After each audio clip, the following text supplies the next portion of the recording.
안녕하세요. 썰사남 구독자 여러분. 저는 적적하지만 평화로운 노후를 보내고 있는 평범한 구독자 중 한 명입니다. 썰사남에 올라오는 기막힌 이야기를 듣기만 하던 제가 이렇게 사연을 보내게 되네요. 저는 전직 경찰입니다.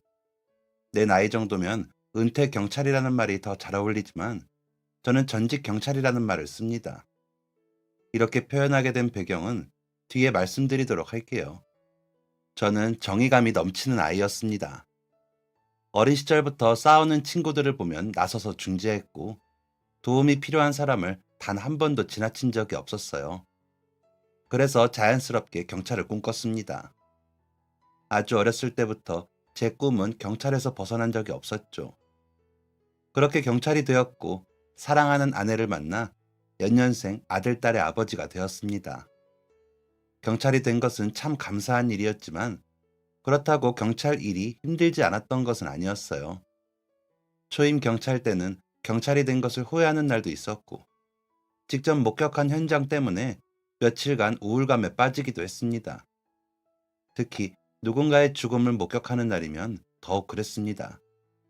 그게 사고 때문이든 자발적인 것이든 죽음은 늘 저를 힘들게 했어요. 그럴 때마다 선배님들은 저를 다독여주면서도 단호하게 말했습니다. 힘든 거 알아. 나도 그랬다. 그런데 그렇게 계속 감정에 휘둘리면 너만 힘들어질 뿐이야. 가슴은 따뜻하지만 머리는 차갑게 해라. 그래야 치우치지 않을 수 있어. 처음엔 그 말이 어떤 의미인지 몰랐지만 연차가 조금씩 쌓이면서 그 말을 이해할 수 있었습니다. 감정에 휩싸여 상황을 보게 되면 제가 보고 싶은 것만 보게 되고 진짜 봐야 할 것을 보지 못하기 때문에 머리를 차갑게 하라는 거였죠. 하지만 처음 경찰이 됐을 때의 마음가짐을 잊지 않고 경찰로서의 사명을 잊지 않기 위해 가슴은 따뜻해야 했던 것입니다. 그런데 딱 한 가지 경우에는 이렇게 하기가 참 힘들었어요.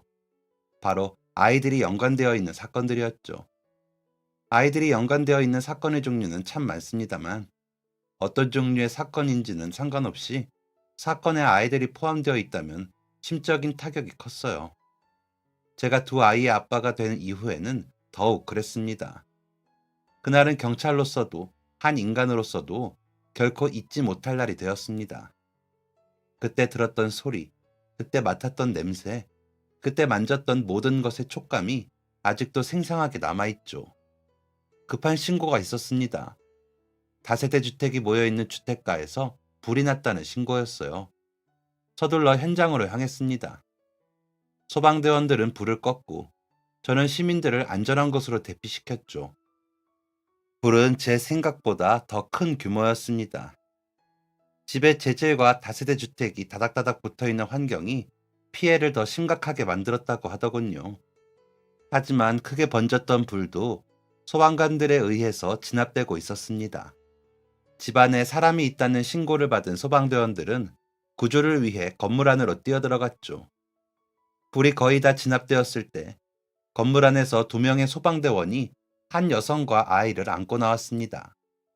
검게 그을린 여성과 아이는 곧장 앰뷸런스를 타고 병원으로 향했죠. 화재가 시작된 곳과 화재의 범위를 봤을 때 당시 화재는 단순한 사고로 보기 어려웠습니다. 저희는 당시 화재가 방화일 수도 있다는 가능성을 염두에 두고 수사를 시작했죠. 수사 결과 화재가 시작된 곳은 소방관들에 의해 구출되었던 여성의 집 베란다였습니다. 그래서 그 여성을 찾아갔지만 이미 사망한 뒤였습니다. 소방서에서는 화재가 시작된 지점이었기 때문에 피해를 가장 직접적으로 입었고 차마 대피할 만한 여유조차 없었을 것이라는 말을 전했습니다. 병원에 실려간 여성이 병원에 실려간 지 얼마 되지도 않아서 목숨을 잃었다는 것도 말이죠. 원인은 전신에 심각한 화상이라고 했습니다. 함께 구출된 아이는 어떻게 됐나요? 제 아이와 비슷한 체구로 보였던 구출된 아이의 상태를 물었습니다. 아이는 괜찮다고 합니다.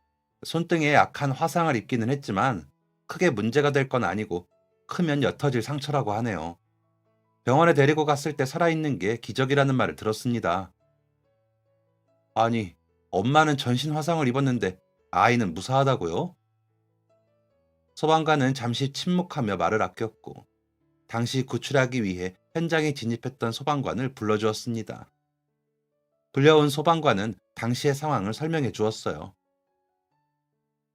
정말 그때 당시에는 빨리 데리고 나가야겠다는 생각밖에 없었는데 곱씹을수록 참 마음이 그렇네요. 무슨 상황이었던 건가요? 집 전체가 타고 있었고 탈출을 하려다가 실패했는지 여성분이 문 앞에서 웅크리고 있었어요.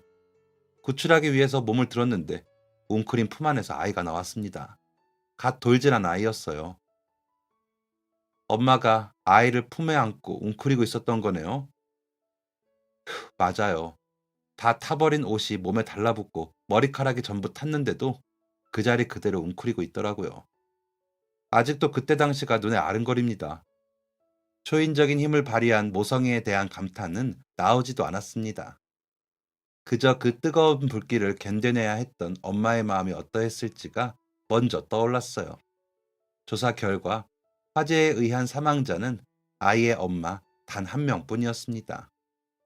또한 화재의 원인은 방화가 맞았어요. 아내와 이혼한 남자가 양육권까지 뺏기자 화가 나서 대로 건너편에 있는 아이의 집에 불을 낸 거였습니다. 여기서 중요한 점은 이혼한 전 부인과 방화의 피해자가 아무런 연관이 없었다는 거예요. 왜 하필 그 집이었냐? 라는 질문에 방화범은 나는 애들도 다 뺏기고 혼자 호래비로 죽게 생겼는데 저 집 여자는 애 하나 안고 좋다며 웃더라. 물어보니까 애 아빠도 없다는데 전 부인도 나한테서 뺏어간 애들이랑 히히낙낙거릴 걸 생각하니 배알이 꼴려서 그랬다. 라고 대답했죠. 말도 안 되는 대답이었습니다. 홀몸으로 아이를 키우고 있는 애엄마가 웃고 있다는 이유로 그런 일을 저지르다니. 방화범은 끝까지 뻔뻔했어요. 그럼 나 혼자 불행해야 됩니까? 어차피 잡힌 거 하나만 얘기합시다. 내가 불질러서 잡혀왔다는 거 내 전 와이프한테도 얘기하쇼. 수틀리면 니들 사는 집에도 확 불 질러버릴 거니까 조심 좀 하라고. 인간 같지도 않은 소리에 더 이상 상종하는 것조차 힘들었습니다. 살아남은 아이와 그 아이를 살리기 위해 온몸이 타들어가는 고통을 감당해내야 했던 아이의 엄마는 그저 운이 안 좋아서 행복했다는 이유로 범죄의 피해자가 된 것이었어요. 집에 돌아와서 새근새근 자고 있는 아이들을 보면 그 아이가 생각났습니다. 내가 그 아이의 엄마와 같은 상황이라면 어떻게 할까를 생각해 보니 저 또한 망설임 없이 그리했을 것 같았습니다. 이후로 아이가 자꾸 생각났어요. 그래서 좀 더 집요하게 아이와 아이 엄마의 사정을 파헤쳐 보았습니다. 아이의 엄마는 주변 주민들 사이에서 칭찬이 자자한 인물이었습니다. 아유, 싹싹하니 예뻤지. 젊은 엄마가 애 둘러엎고 이거 좀 깎아줘라, 저거 좀 깎아줘라 하는데 그게 하나도 안 밉더라니까.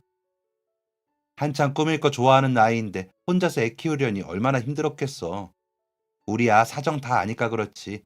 사정 모르는 사람들은 애기 엄마 욕 많이 했어요. 젊은 년이 사고 쳐서 애 낳았다고 발랑 까졌다면서. 그 소리를 들으면서도 웃으면서 일을 했다니까. 내가 볼 때마다 마음이 얼마나 아팠는지 알아? 아이 엄마의 나이는 고작 24살이었습니다. 그 나이에 대체 왜 홀로 아이를 키워야 했는지. 그 사정을 묻자 이웃 주민은 조심스럽게 이야기했어요. 애 아빠가 2살인가 많았는데 애 아빠랑 같이 이사를 왔었지 3년 전에. 둘 다 배운 것 없고 가진 것 없어서 아무것도 없이 시작한다고 했어. 처음에는 그러려니 했는데 하는 걸 보니 성실하잖아. 애기 아빠는 공사판 나가서 노가다를 했는데 거기서도 칭찬이 자자했어. 우리 아주버님이 거기 십장이었거든. 둘이 알콩달콩 참 예쁘게 살았어. 내 입에 들어와 있는 것도 빼서 먹여주고 그랬다고. 그런데 애기가 생기고 얼마 안 돼서였지. 애기 아빠가 갑자기 죽었어. 네? 정말 갑자기. 사고였지. 애기 엄마 배가 남산만하게 불렀는데 애 아빠가 그리 됐으니. 세상에 그런 일이 어디 있어. 말을 잇던 주민은 목이 메는지 헛기침을 하며 눈물을 쓱 닦아냈습니다. 애기 엄마가 말이야. 남편이 죽은 지 얼마 되지도 않았는데도 웃으면서 돌아다녔어. 우리는 다들 미친 줄 알았지. 저거 어쩌냐고 걱정도 많이 했고. 근데 새벽 늦게 쓰레기 버리러 잠깐 나왔는데 어디선가 훌쩍이는 소리가 들리는 거야. 뭔가 싶어서 보니까 애 엄마가 등에 애를 업고 훌쩍거리고 있더라고. 너무 놀래서 왜 이 시간에 나와 있냐고 물어봤더니 펑펑 울면서 너무 힘들다고. 애가 있으니 어떻게든 살아보려고 하는데 너무 힘들다고 오열을 하는 거야. 그렇게 멀쩡해 보였던 사람이 내가 울음을 안 멈추니까 어떻게든 달래보려고 애를 둘러엎고 나온 건데 서러운 게 터졌던 거지. 어휴, 그때부터는 웃는 게 웃는 걸로 안 보였어. 그래서 내 조카처럼 챙겼는데 웬 정신 나간 놈 때문에 그렇게 됐으니 내가 아직도 열분이 터져. 이 이야기를 듣고 집으로 돌아가는 길, 자꾸만 얼굴도 제대로 본 적 없는 아이가 생각났습니다. 연고도 없이 세상에 홀로 남겨진 아이가 어떻게 살아가게 될지 감이 잡히지 않았어요. 방화범을 잡았으니 이 일에 더 이상 신경 쓰지 않아도 됐지만 저는 마음이 자꾸만 아이에게 쏠리는 것을 막을 수 없었습니다. 시간이 조금 지난 뒤 수소문하여 아이가 맡겨진 보육원을 찾았습니다. 돌봐줄 만한 친척이 아무도 없어서 보육원에 맡겨졌다고 하더라고요. 손등에 작은 흉터가 있는 아이는 예쁜 남자아이였습니다. 보육원장님과 이런저런 이야기를 하게 되었습니다. 화재 현장에서 아이를 스치듯 보았다는 것과 아이가 눈에 밟혀서 지난 사정을 듣게 되었다는 것까지도요. 제가 모든 사정을 알고 있다는 것을 안 보육원장은 숨을 크게 내쉬더니 또 한 번 가슴 아픈 이야기를 꺼냈습니다. 사정을 다 아신다니까 말씀드리는 거지만 사실 현민이 상황이 많이 안 좋아요. 저는 깜짝 놀라 물었습니다. 네? 어디 아픈 건가요? 병원에서는 별다른 이상이 없다고 했다던데요. 건강 문제가 아니라요. 보육원장은 다시 한번 깊은 한숨을 내뱉었습니다. 현민이가 벌써 2번이나 파양당했어요. 파양이라니. 아무 말도 못하고 있으니 보육원장이 알아서 말을 이었습니다. 정확히 말하면 입양하겠다는 말을 번복한 건데 이유가 너무 설마 하는 생각이 들었습니다. 설마 현민이가 생기고 나서 아버지가 돌아가셨고 돌 조금 지나서 어머니가 돌아가셨잖아요. 입양하겠다고 하던 사람들도 이 이야기를 듣고 나면 애가 재수 없다고. 애가 재수 없다고요? 네, 직접적으로 말은 안 하지만 불운을 몰고 다니는 애라서 입양 못하겠다는 표현을 하고는 하세요. 간혹 조부모 될 분들은 직접 와서 욕을 하기도 하시고요. 현민이가 아직 많이 어려서 다행이라는 생각을 했습니다. 만약 말을 알아들었다면 상처받을 게 분명했으니까요.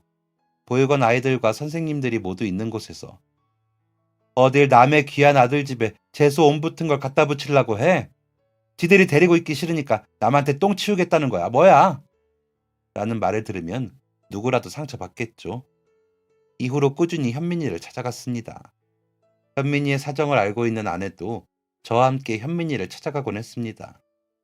그리고 깊게 고민하고 대화를 나눈 끝에 저희 부부는 현민이를 입양하기로 결정했습니다.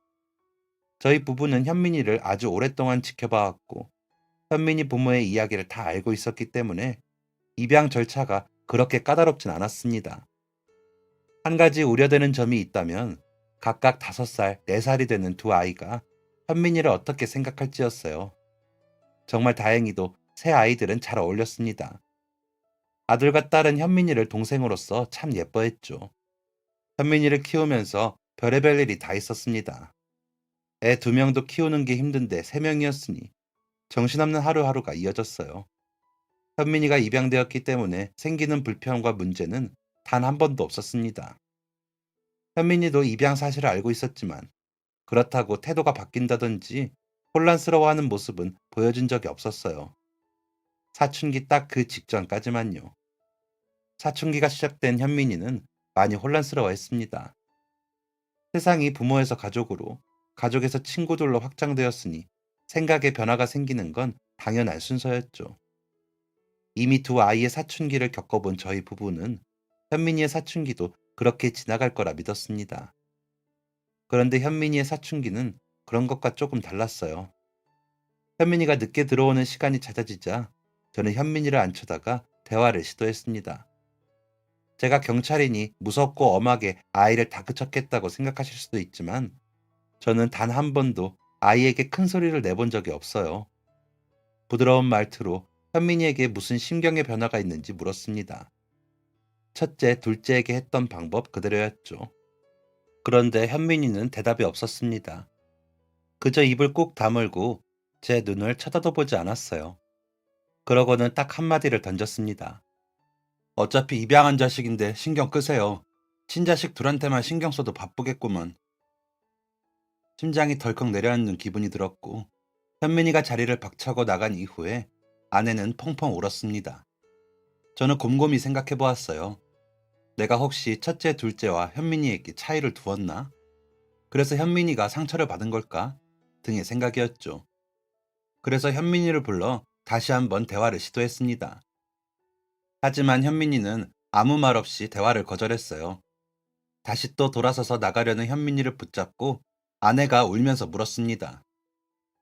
대체 왜 그러는 건지 엄마가 알아야지. 알아야 뭘 어떻게 하지.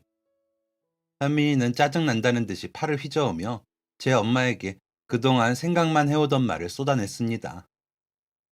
아무리 나를 아들이라고 해도 배 아파서 낳은 자식이랑은 다르지. 그게 무슨 말이야. 형이랑 누나랑 너가 왜 달라? 엄마 아빠가 서운하게 했어? 형이랑 누나랑 너를 차별했다고 생각하는 거니? 응? 그런 거야? 현민이는 입을 꼭 다물었고 다시 한번 소리치듯 말했습니다. 사람들이 다 그래. 나는 입양한 자식이라서 다 크고 나면 낙동강 오리알 신세 될 거라고. 나는 공부도 잘 못하고 할 줄 아는 거 아무것도 없는데 이런 자식을 누가 좋아하겠냐고. 이 상태로 크면 집에서 버려지는 건 당연한 거래잖아. 입이 떡 벌어졌습니다. 대체 어디서 그런 말을 들은 건지 저는 현민이에게 말을 쏟아냈어요. 누가, 누가 그런 소리를 해? 어? 엄마 아빠가 형이랑 누나한테 그런 걸로 화낸 적 있어? 대체 어떻게 그런 생각을 하는 거야? 현민이는 울면서 소리쳤습니다. 형 누나는 친자식이잖아. 대화는 흐지부지 끝이 났습니다. 아내와 저는 현민이에게 믿음을 심어주지 못했고 알 수 없는 상처를 품고 있는 듯한 현민이는 그렇게 입을 다물었습니다. 이후에도 현민이와의 관계 회복을 위해 노력했지만 쉽지 않은 일이었어요. 현민이의 방황은 더욱 심해졌습니다. 현민이의 심상치 않은 상태를 안 아들과 딸이 나서보려고 했지만 그 또한 말렸습니다. 괜히 현민이 속을 뒤집어 놓고 싶지 않아서요.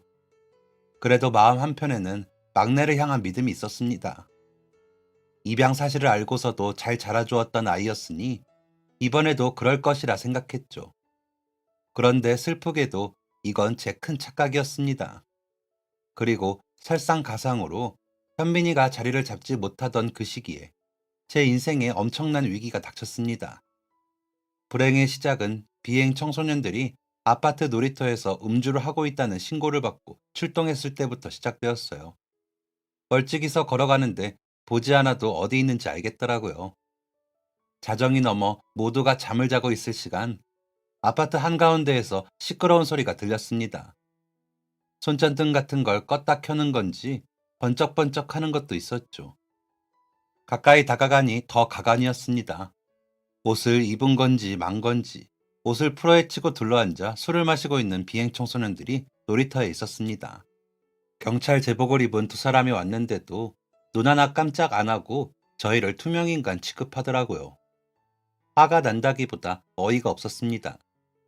대체 얼마나 막장인 녀석들이면 한밤중에 아파트 한가운데서 술을 마시는 것도 모자라 경찰을 투명인간 취급하는 걸까?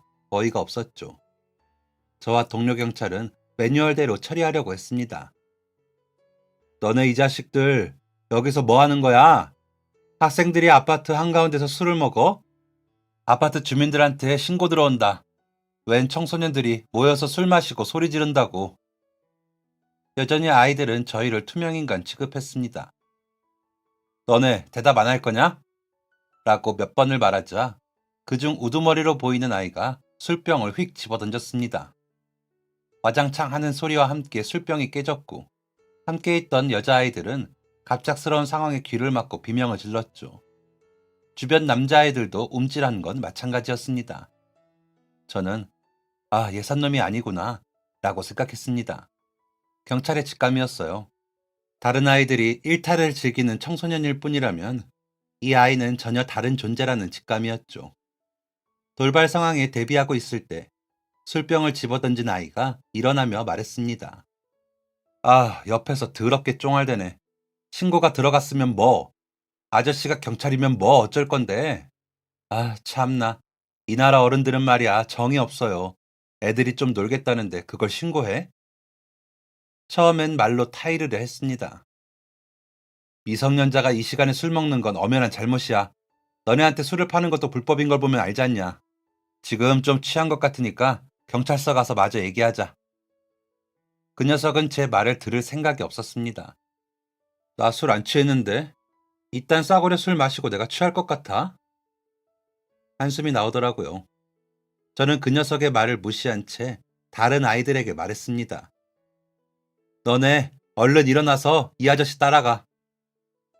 다른 아이들은 눈치를 보며 슬금슬금 일어났습니다. 그런데 우두머리로 보이는 그 아이의 고함 한 번에 모두가 다시 자리에 앉았어요. 따라나가면 죽는다. 옆에 있던 동료 경찰은 그런 아이들을 보며 으름장을 놓았습니다. 너네 이렇게 협조 안 하면 공무집행방해로 체포할 줄 알아? 얌전히 따라와서 부모님 부를래?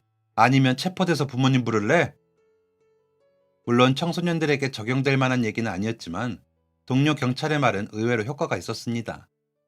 자신을 따르던 아이들이 동료 경찰을 따라가자 우두머리 녀석은 화가 머리끝까지 난 듯 했습니다. 고함을 지르면서 욕설을 내뱉었죠. 얼마나 시끄럽게 욕을 해대는지 주변 아파트 세대에 불이 하나둘씩 들어올 정도였습니다. 하지만 그래봤자 애죠. 예산놈이 아니라고 생각하긴 했지만 그래봤자 제 아들 또래의 애였습니다. 저는 크게 당황하지 않고 그 녀석을 살살 달래고 있었습니다. 당신 우리 아버지가 누군지 알아?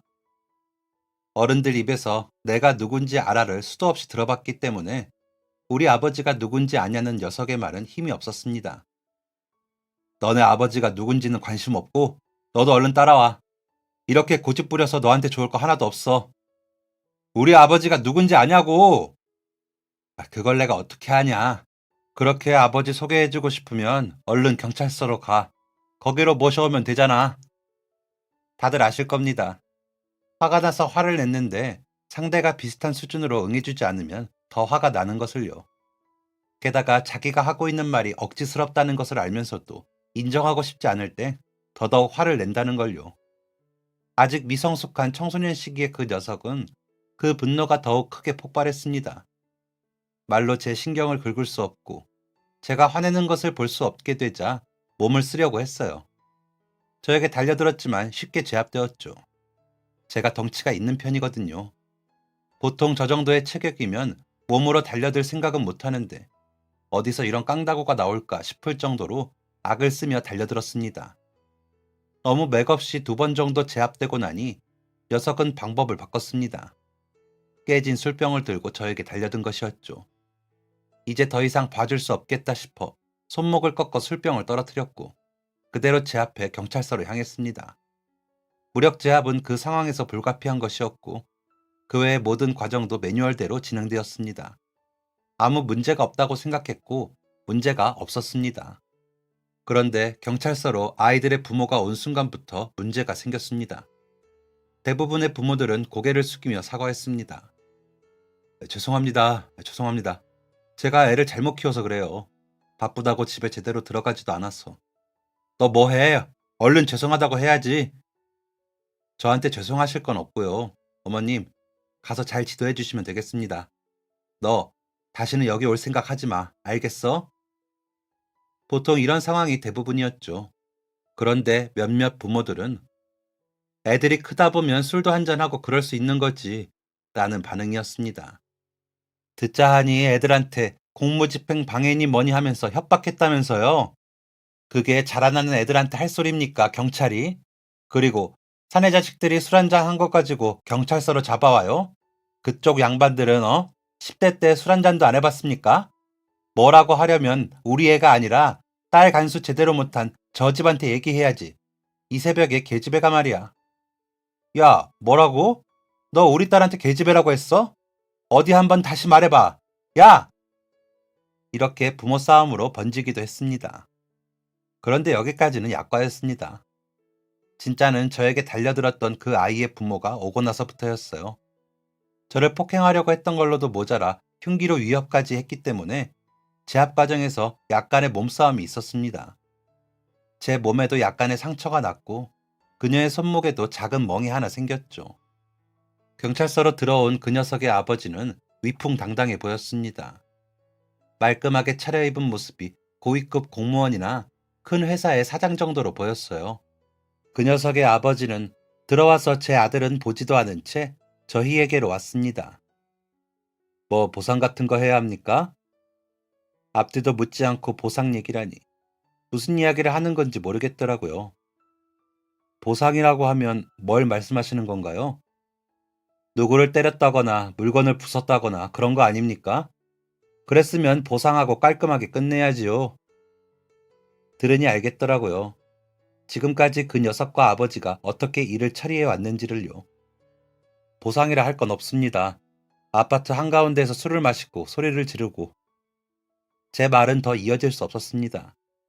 그 녀석의 아버지는 명함 한 장을 내려놓으면서 곧장 몸을 돌렸어요. 제가 바쁜 사람이라 뭔 일 있으면 여기로 연락하세요. 제 앞에 놓인 명함은 변호사 명함이었습니다. 변호사님인가요? 아니요, 제 변호사입니다. 몸을 돌려 빠져나가는 아버지 뒤로 그 녀석이 위풍당당 걸어 나갔습니다. 저와 동료 경찰은 헛웃음만 지을 뿐이었죠. 이후 한 달 동안 일주일에 한 번씩 그때 아이들이 잡혀왔습니다. 문제는 잡혀오는 이유와 수위가 점점 세졌다는 거였어요. 처음엔 죄송하다고 했던 부모들도 이젠 지쳤는지 경찰서로 자기 아이를 데리러 오는 것조차 귀찮아했습니다. 처음엔 고성방가, 음주로 잡혀왔던 아이들이 나중엔 절도, 그 후엔 폭행, 그 후엔 특수폭행 등으로 잡혀왔습니다. 점점 수위가 거세지자 10대 청소년들의 일탈은 범죄로 치부되어 주변에 관심을 받게 되었어요. 그도 그럴 게 하도 그 부근을 들쑤시고 다니는 탓에 주민들도 청소년들이 저지르는 문제를 다 알고 있었죠. 청소년 아이들 몇 명으로 동네 분위기가 흐려질 수 있냐 생각하실 수도 있겠지만 흐려질 수 있습니다. 경찰서 내에서도 어떻게 해야 하나 골머리를 썩고 있던 찰나 그 일이 터졌습니다. 가해자는 그때 그 녀석이었습니다. 그 사건은 이 사연에 자세히 적을 수 없을 만큼 심각한 사안이었어요. 난리가 났습니다. 지역 언론사에서 취재를 하겠다며 경찰서 앞이 북적였죠. 서 내에서도 이젠 더 이상 묵과할 수가 없다. 확실히 하자는 결론이 났습니다. 그런데 그 다음날 그 결정은 바로 뒤바뀌었습니다.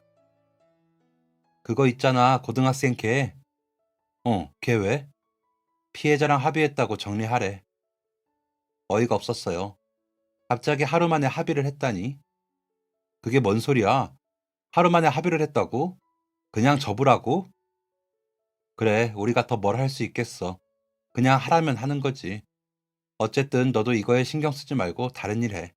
걔도 이젠 몸 좀 사리겠지. 전에 걔 아버지 와가지고 데리고 나가는데 분위기 살벌하더라. 전에는 어떻게든 경찰들 속 뒤집으려고 용쓰던 놈이.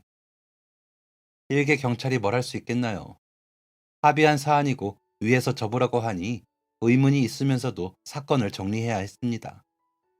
그거 외에도 신경 써야 할 사건이 한두 개가 아니었으니까요. 그런데 사건은 경찰 내에서만 정리가 된 것이었습니다. 가해자의 아버지는 지역 유지 중 한 명이었어요. 돈도 많고 그만큼 사회적 평판이 중요한 사람이었죠. 가해자의 배경이 이렇다 보니 지역 언론은 이 사건을 집요하게 파헤치기 시작했습니다. 돈으로 피해자의 아픔을 사다. 사람들의 관심을 끌기 딱 좋은 문구였죠. 합의한 것으로 종결된 사건이 합의했다는 이유로 다시 이슈가 되자 경찰 내에서도 입장을 표해야 할 때가 되었습니다. 어떻게 해야 하나 의논하던 과정에서 기사 하나가 떴습니다. 바로 경찰관이 미성년자를 제압하는 과정에서 과잉 진압을 했다는 기사였죠. 대체 누가 이런 기사를 썼냐 말이 많았습니다.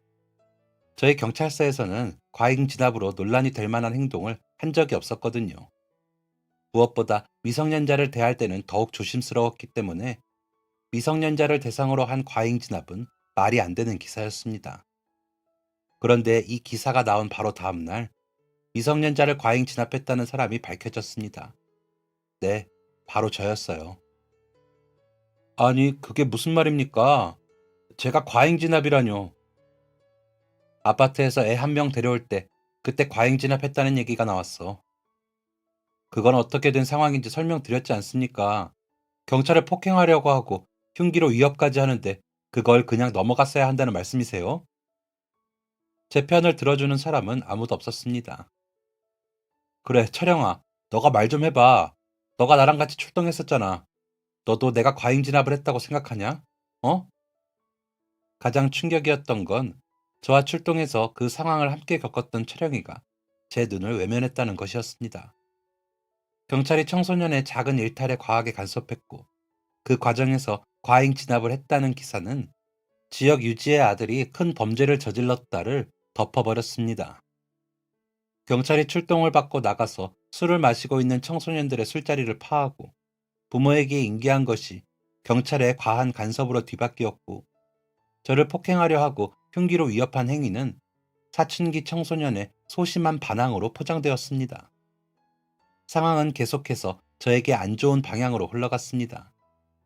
당시 함께 경찰서에 있던 아이들의 부모마저 경찰이 과잉 진압한 게 맞다는 말에 힘을 실어주는 증언을 한 것이었어요. 저에게 죄송하다며 사과하던 부모들까지 낯을 바꾸는 모습을 보며 두려워지기까지 했습니다. 결론적으로 저는 경찰 옷을 벗게 되었습니다. 이렇게까지 해야 하냐는 목소리가 있기는 했지만 세간의 주목을 받은 이 사건을 완벽하게 마무리 짓기 위해서는 누군가의 희생이 필요했죠. 그 희생양이 바로 저였습니다. 경찰 내에서는 제가 잘못한 게 아니라는 것을 알고 있었지만 제 손을 들어주지는 않았어요. 외부의 압력이 있다는 생각을 안 할 수 없었죠. 제가 아무리 결백하다 한들 사람들이 믿어주지 않으면 무슨 의미가 있을까요? 불명예스럽게 경찰직에서 물러난 저는 가족들의 오점이 되었습니다. 아내와 아이들이 그렇게 생각한 건 아니었어요. 제가 그렇게 생각한 거죠. 아내와 아이들을 보기가 너무나 민망했습니다. 그러자 셋째 현민이의 비행은 더욱 심해졌습니다. 어느 날은 경찰서에서 연락이 왔어요. 처음은 연락도 아니었죠. 죄인이 된 모습으로 경찰서 안으로 들어갔습니다. 고개를 꾸벅꾸벅 조아리며 죄송하다고 하는데 익숙한 목소리가 들려왔습니다. 희서가? 고개를 들어보니 전 동료 철영이가 서 있었습니다. 얼마 전 이곳으로 근무지를 옮겼다고 했죠. 제가 현민이냐? 너무 오랜만에 봐서 얼굴을 못 알아봤네. 현민이가 경찰서에 잡혀간 이유는 폭주를 띄었기 때문이었어요.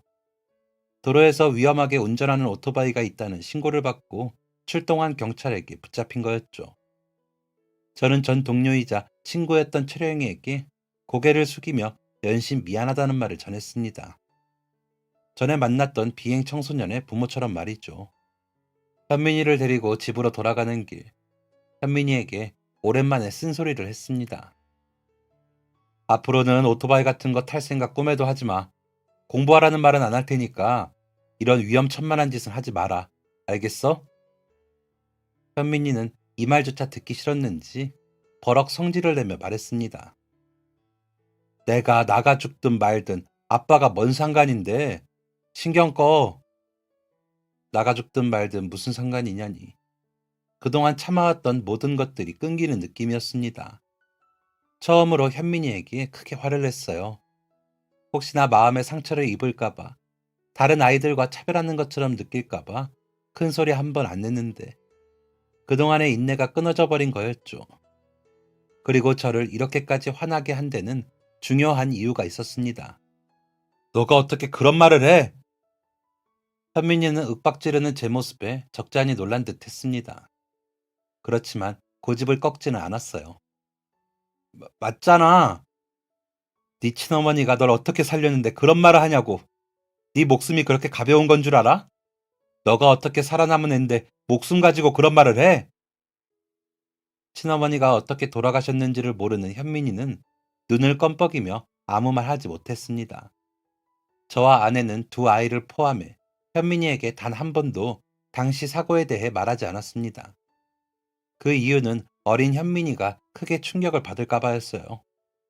자아가 완성되지 않은 청소년기에 섣불리 말해서 현민이의 마음에 죄책감을 심어줄까 걱정했던 거죠. 이 이야기는 현민이가 성인이 되면 할 생각이었습니다. 너가 괜한 마음 가질까봐 여태껏 말을 안 했는데 이젠 안 되겠다. 저는 현민이에게 그 당시의 상황을 설명해 주었습니다. 어머니가 어떻게 돌아가셨는지, 손등에 있는 희미한 흉터는 어쩌다 난 건지 말이죠. 모든 이야기를 들은 현민이는 많이 놀랐습니다. 그리고 이렇게 말했죠. 지금까지 한마디도 안 했으면서 왜, 왜 갑자기 알려주는 건데? 저는 한숨을 푹 내쉬며 대답했습니다. 너가 죄책감 가질까봐, 너 때문에 네 친어머니가 그렇게 된 거라는 말도 안 되는 죄책감을 가질까봐. 너 지금도 그렇게 생각하고 있잖냐. 너가 아니었으면 어머니가 살 수도 있지 않았을까 생각하고 있잖아. 아빠는 보면 다 알아. 너가 무슨 생각하고 있는지. 이런 애한테 어떻게 그때 얘기를 하니? 현민이는 이미 자신이 죄책감을 갖는 게 당연한 거라고 생각하고 있었어요. 맞잖아. 내가 아니었으면 더 빨리 도망갈 수 있었을 수도 있는 거 아니야? 불에 타서 죽는 게 가장 고통스럽다고 했어. 그런데 나 때문에. 그걸 버틴 거잖아. 그런 현민이가 너무나 안쓰러워 보였습니다. 이 녀석아, 엄마는 그렇게 해서라도 너를 살리고 싶었던 거야. 너가 그렇게 끔찍하게 아프지 않길 바래서 너는 그렇게 살아난 거야. 그만큼 사랑받았던 거라고. 널 이렇게 사랑했던 친어머니가 있고, 너를 이렇게 사랑하는 엄마 아빠가 있는데 대체 왜 그런 말을 하니? 어디 가서 나가 죽든 말든이란 말은 부모 가슴에 대못 박는 일이야. 너가 얼마나 소중한 앤데 그런 소리를 해. 이날 현민이와 많은 이야기를 나누었습니다. 그동안 속내를 꽁꽁 숨기고 속마음을 내비치지 않았던 녀석이 그동안 있었던 이야기를 하더라고요.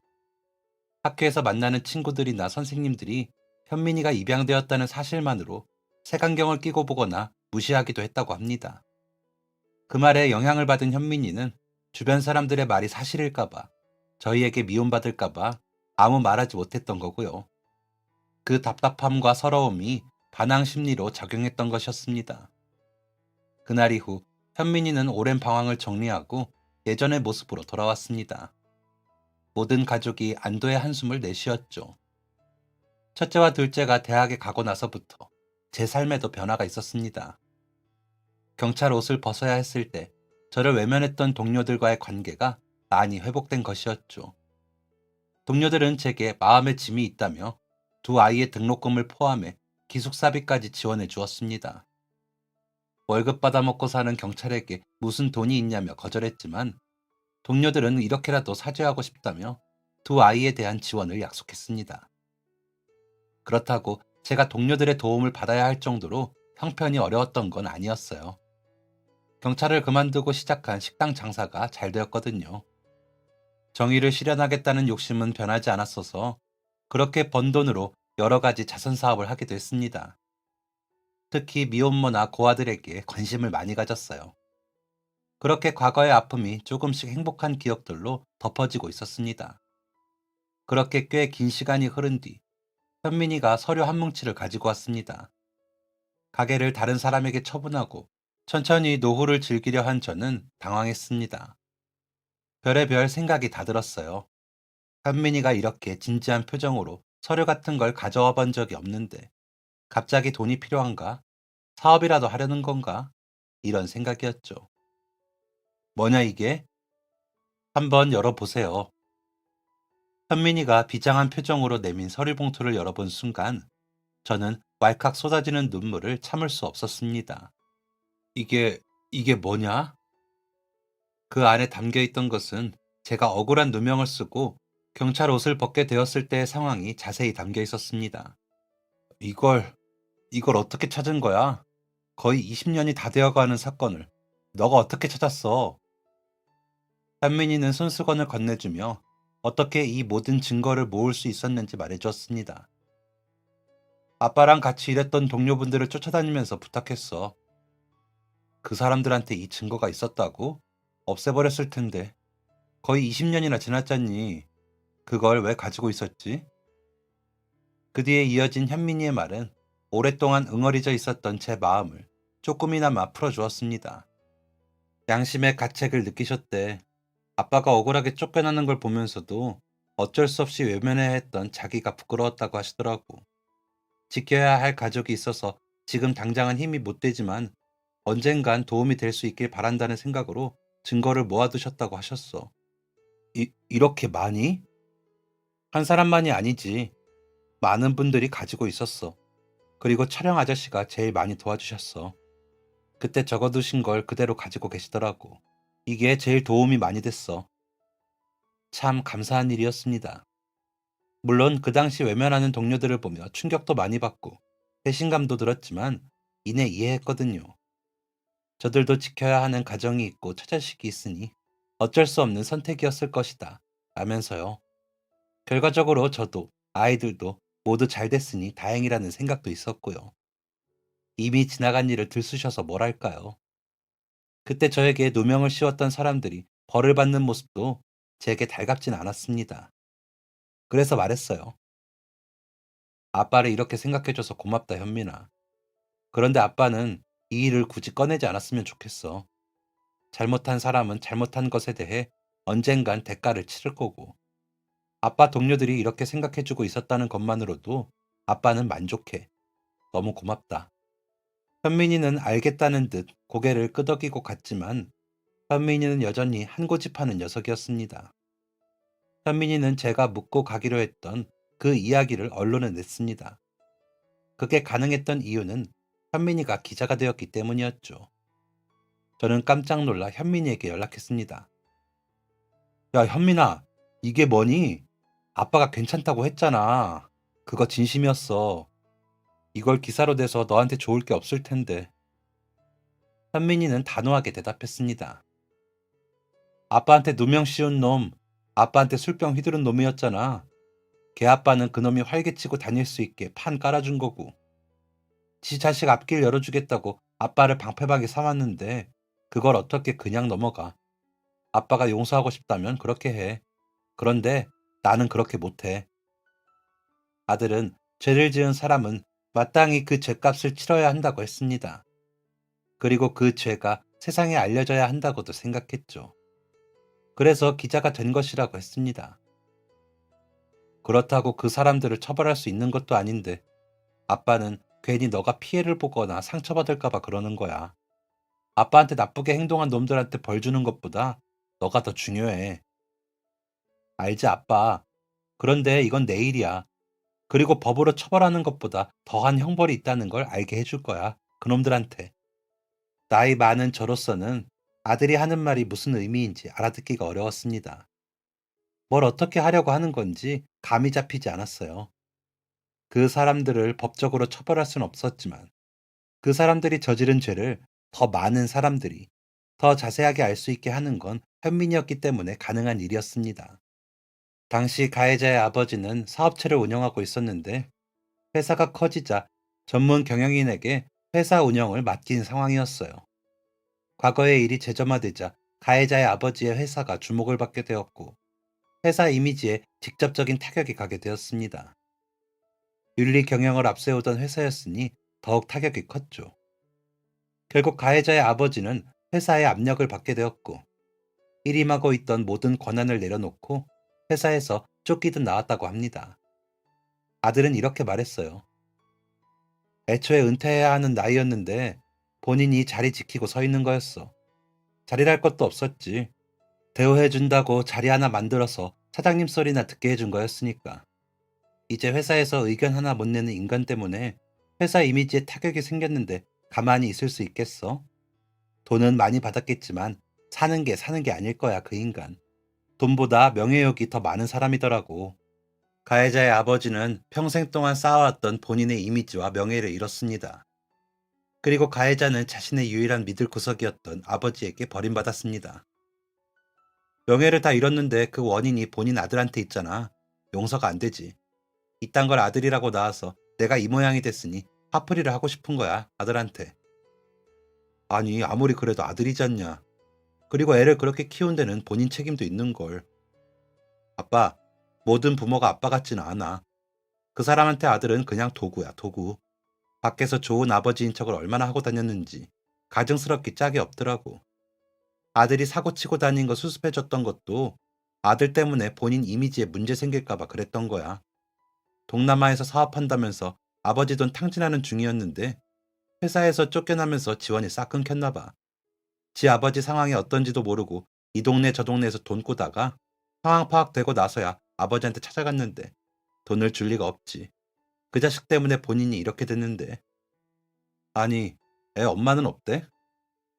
애 낳자마자 이혼했대. 아들한테 관심도 없고 본 적도 없다더라고. 헛웃음이 절로 나왔습니다. 이렇게 통쾌한 복수가 또 있을까요? 아들과 이 일을 겪으면서 확실히 알았습니다. 사람은 언젠가 죗값을 꼭 치른다는 걸요. 죄짓고는 못 산다는 걸요. 제가 억울한 누명을 쓰고 경찰 옷을 벗게 되었다는 사실이 알려지자 과잉 진압 경찰이라는 제 오명이 사라졌습니다. 저는 정직한 경찰로서의 명예를 회복했고 저를 위해 다시금 목소리를 내준 동료들과의 관계를 회복하게 되었어요. 현민이를 입양하고 정확히 30년이 지난 후의 일이었습니다. 막혀있던 무언가가 시원하게 뚫린 기분이라 요즘엔 잠도 잘 잡니다. 마지막으로 우리 막내 아들에게 감사 인사를 전하고 싶네요. 고맙다 현민아. 아빠의 아들이 되어줘서 고맙고 나도 잊어버린 일을 아들이 기억해 주어서 정말 감사하다. 사랑한다. 제 사연은 여기까지입니다. 긴 이야기 들어주셔서 감사하고 언제나 행복하세요. 안녕히 계세요. 지금까지 사연 들어주셔서 감사합니다. 사연이 재밌으셨다면 구독과 좋아요를 눌러주세요. 감사합니다. 안녕히 계세요.